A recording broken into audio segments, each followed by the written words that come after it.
you, and even worse, to make health care decisions for your kids, your 5-year-old children at home. The federal government has no business telling parents they got to give a 5-year-old child a COVID vaccine. It ought to be your choice. If you choose to get the COVID vaccine, God bless you.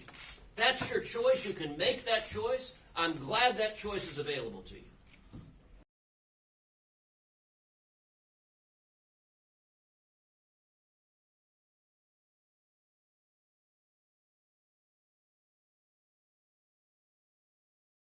Everything was shut down, and let me say, shutting everything down was idiotic.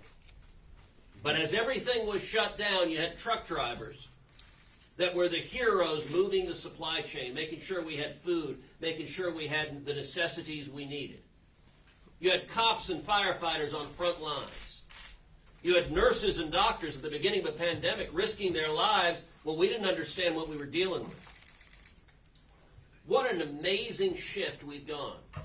2 years later, there are politicians from local mayors all the way up to the President of the United States who are saying, fire the cops and firefighters.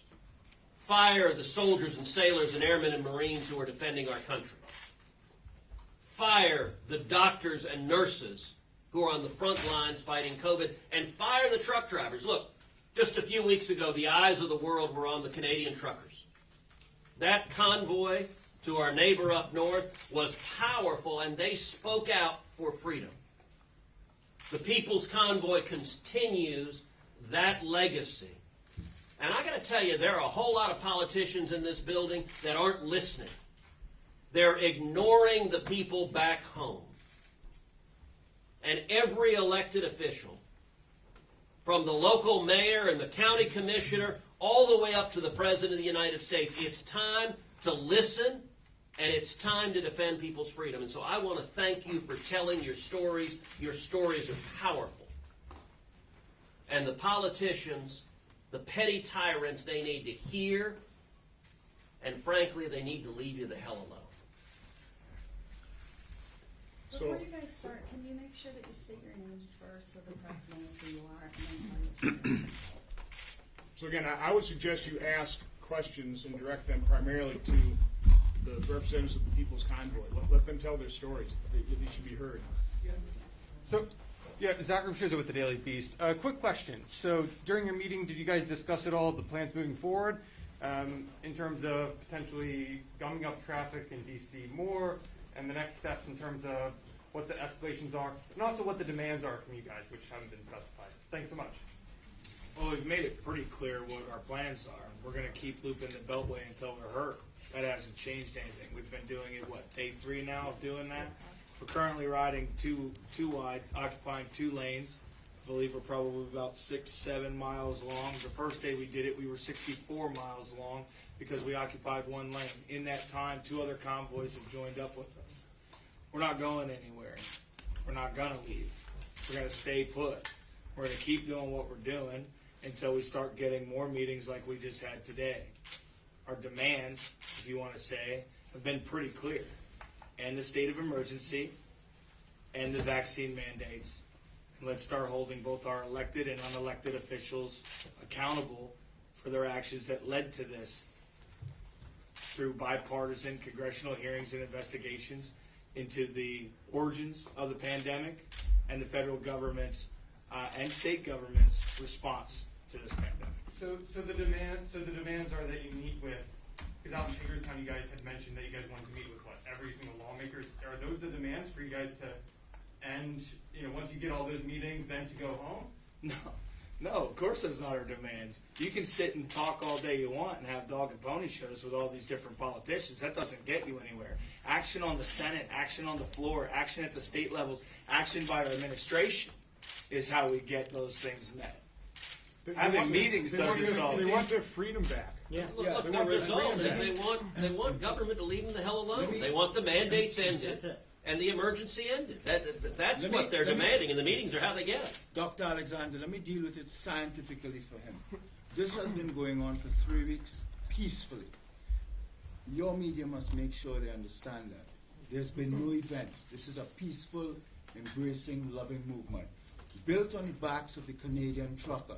Now, the science, there is no science in the world, none, and I want to say it clearly, that supports these vaccine mandates or any mandates. COVID is done. It is over. People want to go on with their lives. The trucker is waging the scientific battle.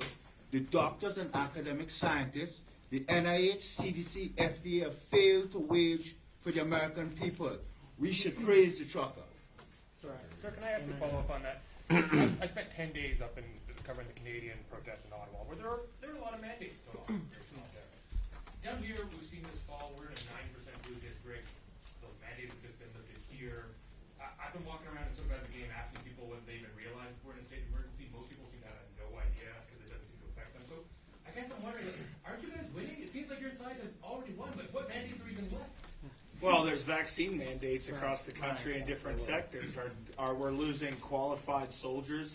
By the way, the most well-trained and experienced soldiers in the world.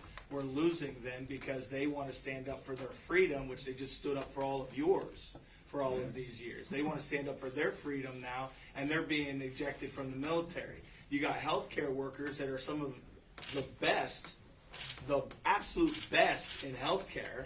They've spent their entire life becoming the best, and now they're losing their job because they agree with the doctors. They agree that it's wrong to be forced in a vaccination. They agree that it's wrong. The mandates are starting to roll back. You're absolutely right. Masks have started rolling back pretty much the moment we started kicking off from Adelanto, California. I chalked that up to a small win to the People's Convoy. You're welcome. We're going to continue doing this. We're going to continue going until the vaccine mandate and the state of emergency is lifted. Period. Brian Brazzi, co-organizer of the People's Convoy. Brian, have you requested a meeting, John Hines of One America News, have you requested a meeting with the White House, and if so, what's the response been? We have openly said that we want to meet with anybody and everybody who will hear us. This is not a left issue. This is not a right issue. This is an American issue. We are by no means leaning to the right or to the left on this topic. This is a people's movement. This is for the people. In our convoy right now, there are Democrats, there are Republicans, there are independents, there are libertarians, there are constitutionalists. There are people that don't affiliate with either party in any way, shape, or form. They just believe in their God-given rights, and that's why they're a part of this. We would love the opportunity to speak to the administration personally. We would love the opportunity to speak with any member of the House and any member of the Senate. We would love that opportunity. Come hear the stories of these people. Come down to Hagerstown at night and speak to these drivers one-on-one. And by the way, it's not just the truck drivers. The truck drivers stood up. There's no doubt about it. But this is an American people convoy. This is the people's convoy. This convoy consists of RVs, motorhomes, cars, motorcycles. Shoot, a golf cart if it can keep up. Come on down. This is for everybody. This is for the American people. I don't care if you're far left or far right. This is for you too. This is an American issue. Ms. Brazzi, Kwame Milsa with Daily College. So recently a bill came up in Congress that passed the Senate, I believe, that was looking for the removal of the emergency powers. Now, Joe Biden announced that if the bill would reach his desk, that he would veto it, and he called it the removal a reckless and costly mistake. So my question is, what would the convoy, which is all the convoys that I've spoken to, they all support that they want to end the mandates, and a lot of congressmen I've seen have been also looking for that goal. So what are both the Congress and the convoys able to do to help if Biden vetoes the bill that got proposed and ends up going through Congress? Well, on our end, I'll let the professionals answer that one. But on our end, what I would say is, if he vetoes, it just shows how out of touch he is with the American people. Or the science. Or the science. And by the way, the hypocrisy was evident for the world to see. Ron and I were both on the floor of the House of Representatives last week. On the floor of the House, you had 535 members of Congress sitting there. There weren't 5 masks in the entire room. Now, a week earlier, they had decreed that you had to be tested and wear a mask, and a bunch of us weren't going to come if they were going to do that.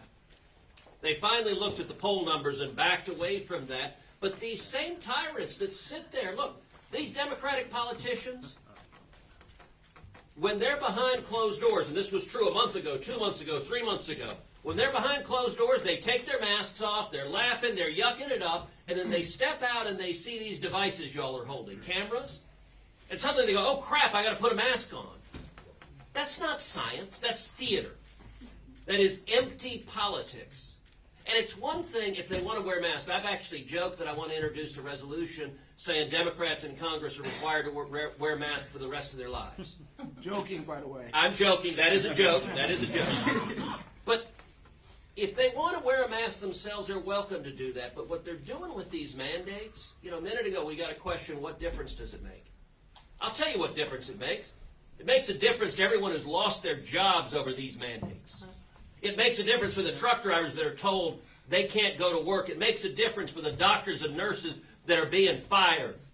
Biggest hospital in New York fired 1,400 doctors and nurses. It makes a difference for the soldiers and sailors. I've looked in the eyes of Navy SEALs who spent over a decade fighting for our country, who are being fired because they're facing an illegal mandate.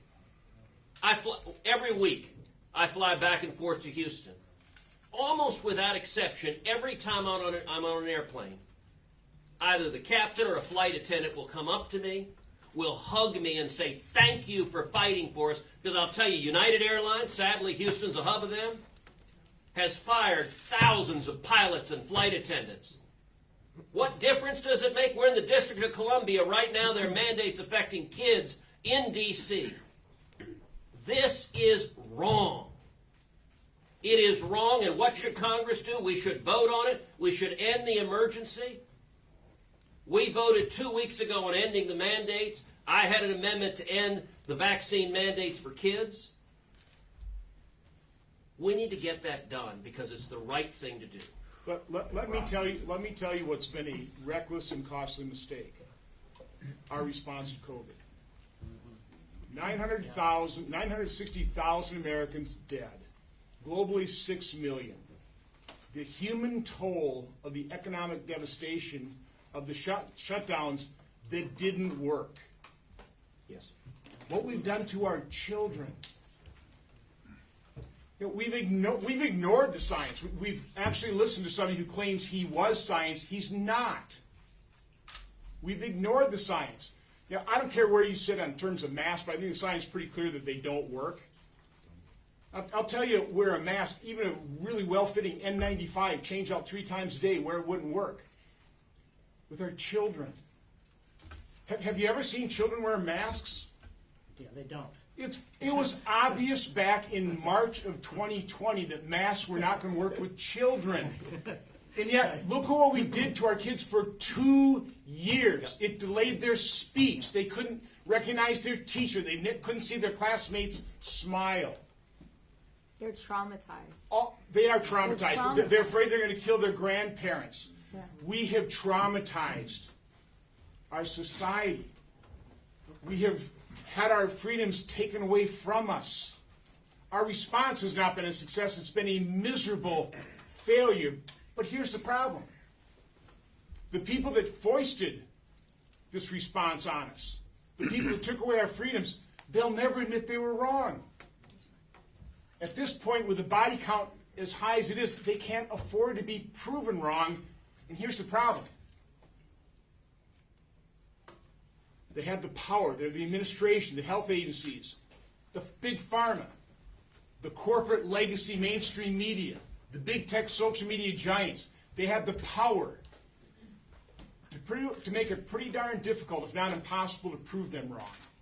And so what the People's Convoy is all about, the solution is bringing the truth to the American public. Because the truth is not getting to the American public. Those of us that have been trying to convey the truth, we've been vilified, we've been censored, we've been accused of spreading misinformation. I'm sorry, the misinformation has been spread by the COVID cartel.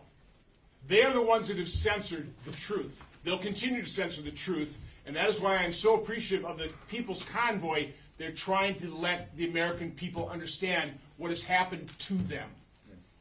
Tell us, you were making a comment about the impact on kids. Yeah, they're traumatized. I have a nephew. He's 12 years old. Fortunately, he's not as traumatized in Texas as the other kids are. I talk to kids all the time, these teenagers, as I've been traveling through the country, and they're like, our high school was stolen. Yeah. Our lives in high school was stolen. 2 years gone. We don't get to go anywhere, and we can't get that back. Everybody's all-American is gone, and these children that are 2, 3 years old have been wearing masks for 2 years. They don't know facial expressions. I mean, speech therapy has gone up 300% from what I understand, from what I've studied. You know, it's critical. The formidable years are 2 to 5 years old, and they stole it from them, and now they're behind. And how are we going to catch these children up? You know, and I have children coming to me all the way through from Texas. Thank you. We're so happy you're here. I have little notes from children. Thank you for standing up for our freedoms. My parents can't go, but thank you. And it just brings tears to your eyes. Every single overpass here, except a dozen maybe from Texas to here, people everywhere. Thank you for standing up. Tell us about the impact. You're 18, and you shared with us a lot of those same sentiments. But yeah, like she said, I have first-hand experience on what my life has been. I could take us personally, especially as, quote, because I've got media here, as a black man in the country. You know, it's not a white supremacist thing. It's not a whole KKK thing or whatever you guys want to call it or put it out there. It's not about that. But as an 18-year-old in America, California, should I say, Lord, that's another story. But on this topic, a lot of you guys in here graduated, right? You guys had a graduation. You guys got some fancy press pass. I'm pretty sure you guys graduated. I didn't. I don't know what walking down the aisle feels like. Prom, I don't know what that feeling is. Homecoming, I don't know what that is. I gotta get a mailed-in diploma. Imagine. I only experienced freshman and my first semester sophomore year, and that's it. Script. I thought it was normal. I mean, I thought it was just a pandemic. Gotta stay home and keep us safe. I have yet tested positive for COVID, and my whole life, my whole teenage years, I'm about to start my college career pretty soon. And next year, I don't know. It's just it's been stripped and it's stolen. It's just wrong. So his point about California specifically, a lot of the mandates that you guys are protesting that still exist are state level ones. Are you considering doing these kind of tactics, the convoys and those kinds of things in state capitals as well? What comes up next is if we don't start gaining any traction on the federal grounds, then while still staying where we are, yeah, I believe a call to action will be necessary to push into the states and help the states pressure the federal government. I mean, right now, I'll say it in front of all these cameras. Those of you that support the People's Convoy but couldn't come out to us, start organizing in your states. Start right now, organizing in your states. You don't have to be a trucker to do it. Just love your freedoms. And Ron's got a powerful note he got, one of those notes. If you want to read that. I absolutely will. One of the moving things that we have moving across this country is the notes. And this one little note that I brought today is I can pull stacks of these notes. Stacks of these notes written by children with crayons. As you know, as I said, before I left Adelanto, a 4-year-old or so little girl just came up to me and hugged me and handed me a crayon note that was written in her hand. "We love you, truckers. Thank you for fighting for our futures." And I took on a very important thing. I rose my hand, I took an oath, like many in this convoy have. That oath had no expiration date. And I may not be serving in the active military today, but I am serving my country nonetheless until my dying breath. And that is why I am here.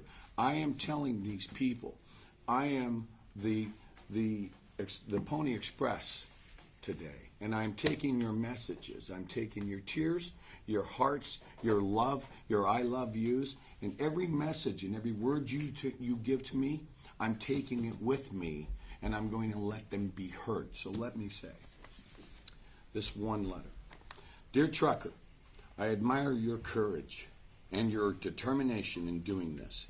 I will support you and pray for you and pray for a victory over the sad oppression that is going on. Thank you for fighting for all of us. A mother of three, God bless you. Senators, COVID is politically divisive as it's becoming. You just said they're never going to admit they're wrong. So what does it take to get Democrats on board, do you think, and what is the message to them? Look, I think what it takes is more and more American people standing up. The State of the Union was a bellwether.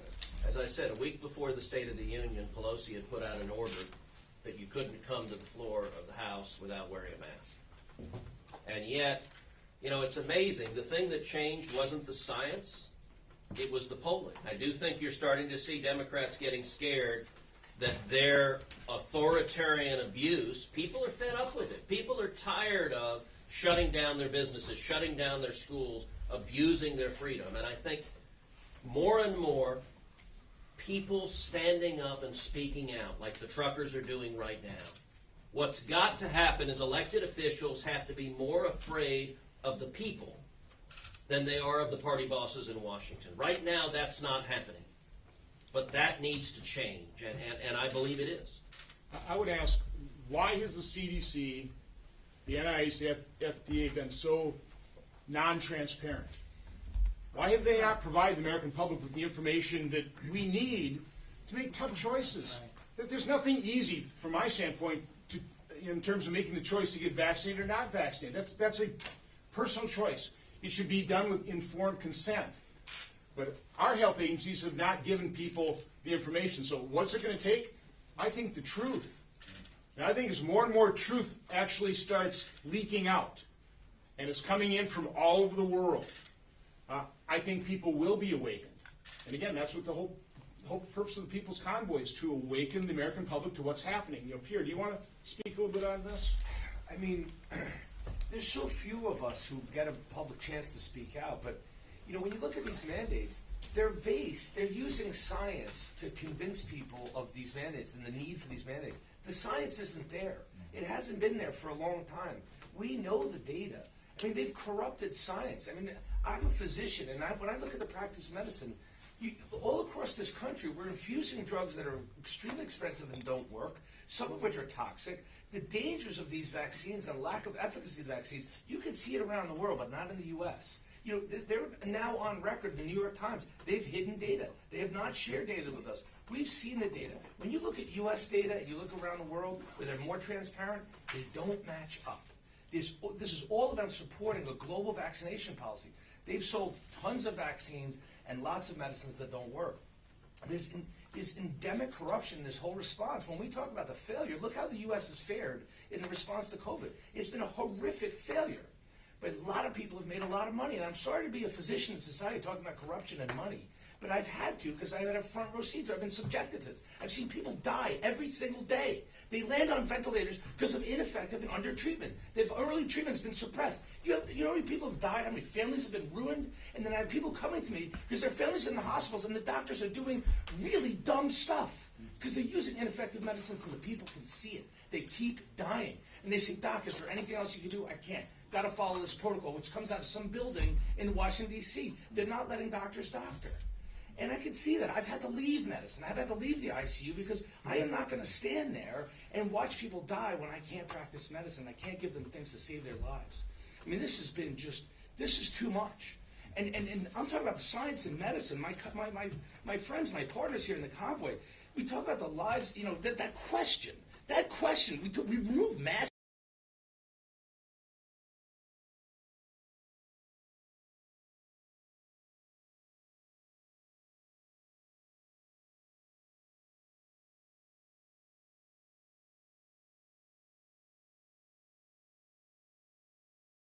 I treated a patient yesterday. She's a pharmacist working in a hospital. She told me that the hospitalists are vaccinating COVID patients as they're being discharged.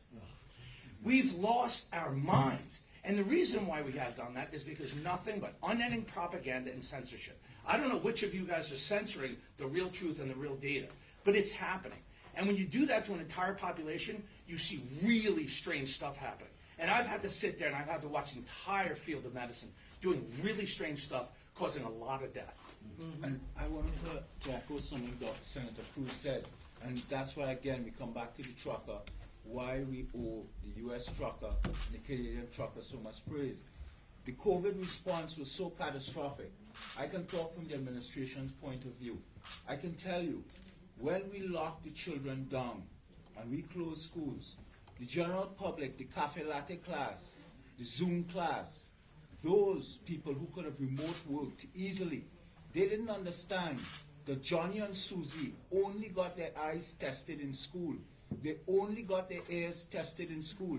They didn't think that many children, millions of children in America, get their only meal in the school setting. Millions of American children went for months with no food. We had reports coming up from individual states. And President Trump knew, I knew I was there. That's when you saw him fighting on the podium and fighting Fauci and fighting Birx. He was fighting the CDC. What did we see? We had reports coming up from individual states with mothers and fathers presenting to individual emergency rooms with a limp child in their arm and telling the emergency doctor, listen, I've been a year with no income and he's beating me now and I am beating him. And sadly today, we beat the baby and we think we may have killed our child. How can you help us? That is what those lockdowns did. So when Senator Johnson says we catastrophically harmed, these truckers deserve serious praise because they're opening the eyes of the American people. Never again we allow these governments the emergency powers that they took. Yes. Let me be clear right now, in case it hasn't been clear enough. The People's Convoy, the people of the convoy, we're not anti-vaxxers. I'm a truck driver. It's not I don't know whether the vaccine's good or bad. I just know that I deserve the choice to decide for myself. I know that there are professionals that can educate those to whether it's good or bad. I know that there are two sides to this. There are doctors that stand by it, and there's doctors that stand against it. The People's Convoy, we're not anti-vaxxers. We're just pro-choice. So, Senators, did you at all encourage, have any advice, encourage, have conversations about the next step? Because, I mean, they're kind of encircling D.C. now, quite feverishly, trying to occupy... Whoa! Trying to occupy... He wasn't there. He wasn't there. Were there any conversations about what's next, the next steps? You know, I'm going to respond this way. One of the things COVID has done is it has revealed truth. And the truth has revealed that there are a lot of politicians who are petty tyrants. There are a lot of big tech executives who are happy to censor and silence. And the corporate media is fundamentally corrupt. Let me ask you something. What the hell about these people is feverish? I haven't seen any fevers around here. But look, the lie... No, hold on a second. Hold on a second. I'm going to answer your idiotic question. And I'm going to answer your idiotic question the following way. The media desperately wants to portray people exercising First Amendment rights and speaking out as feverish, as violent criminals. They're not violent. In fact, one of the things they described is when they stop each night, that they're stopping and making sure they pick up the trash, they pick up their cigarette butts. There's nothing feverish about speaking out for freedom. And the corporate media doesn't want people to hear that. They want to paint these guys as a bunch of loons because they want to make decisions for their own lives and their own family. There is a fever in Washington, but it's a fever of authoritarian politicians trying to strip away people's rights. And not to mention, every single day, the night before, we are already explaining what our convoy is going to do, where we are going to be, and how we are going to conduct ourselves. The night before, D.C. Metro knows we ain't coming down into D.C. The night before, Maryland State Police know that what we're going to do. The night before, Virginia State Police know what we're going to do. They know what we're doing. We stick to our word. When we say that we're going to go around the beltway, we go around the beltway. We get on where we said we're going to get on. We get off where we said we're going to get off. We're probably the most peaceful protest to come down through Washington, D.C. area in a very long time. Yeah. Not to mention, we clean up after ourselves. We look out for each other. In fact, when one of our convoy members break down, we have volunteer mechanics within our convoy that are pulling off to help them get up, back up onto the road and get moving. We've hired / have volunteer pilot cars with signs that say convoy ahead or convoy follows. We are doing everything we can to limit the impact of the American people's commute to and from work. We're doing everything we can to respect our local communities. Everything we can do. So did you guys But we discuss that? still have the First Amendment right Let me to answer. exercise where we stand and what we want. Feverish around the Beltway? You have no idea, man. You have no idea. And that You don't know what you're talking about. Brian, what's your message to members of the corporate media who are vilifying and seeking to vilify? I want him the to truck- go ahead and finish his statement. No, to answer your question, What's the next step? they've been completely peaceful. They've been protesting as true Americans fighting for their freedom should. Very reminds me of the Tea Party movement, where you'd have Tea Party rallies and there's no garbage left over. I mean, they are being very respectful. There's no reason for us to give them advice. We're just here listening to them, hearing their stories, giving them a forum so you can ask them questions and they can tell you and the American people their stories as well. There's no need for advice. What is your message to members of the corporate media who are openly looking to vilify members of the trucker convoy and others who are standing against the vaccine mandates, who just want to make decisions about their own body? They're getting fired in the middle of an economy where everything is going up and getting more expensive. You got inflation going up. Gas prices are skyrocketing. What's your message to the corporate media? Well, that's like really extensive message, so I'm going to try to shorten it. The corporate media, or mainstream, or whatever you want to title it, has basically refused to cover it unless they're trying to find a way to take it down. None of them have showed up on the ground in Hagerstown.